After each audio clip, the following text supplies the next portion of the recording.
De retour à Brazzaville, après avoir effectué du 29 mai au 3 juin en Libye, sur instruction du chef de l'État congolais Denis Sassou Nguesso, président du comité de haut niveau de l'Union africaine pour la Libye, une mission de prise de contact et d'information, la délégation conduite par Jean-Claude Gakosso, comprenant les ministres des Affaires étrangères des pays membres de ce comité, a remis son rapport au président du dit comité au cours d'une audience. Il se dégage de ce rapport sur leur périple à Tripoli, à Tobrouk et à Benghazi, où ils ont échangé avec les différents protagonistes de la crise libyenne, une réelle volonté partagée pour un dialogue inclusif en vue d'une sortie de crise dans ce pays meurtri depuis 2011. Le principal, c'est que c'est une nation meurtrie qui veut à présent se relever. Le deuxième, c'est que il y a les démons de la partition qui sont en même temps à l'œuvre.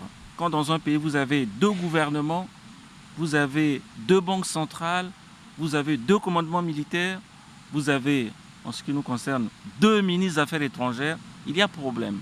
Il y a beaucoup d'autres leçons à tirer. Vous savez, de la Libye, on peut parler toute une matinée.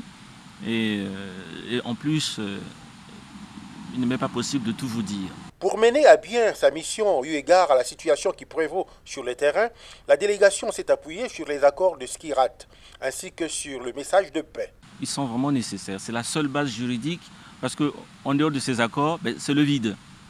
C'est l'anarchie, c'est le règne des milices.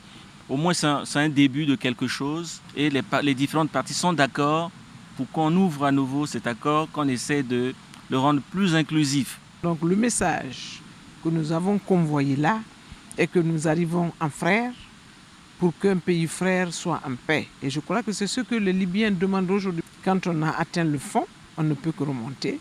Reste à rassembler autour d'une même table, telle que souhaitée par l'Union africaine et l'Organisation des Nations Unies, sur la base des orientations de la feuille de route définie par le président Denis Sassou Nguesso, président du comité de haut niveau sur la Libye, les différentes autorités politiques et militaires en présence impliquées dans la crise pour un retour de la paix dans ce pays frère.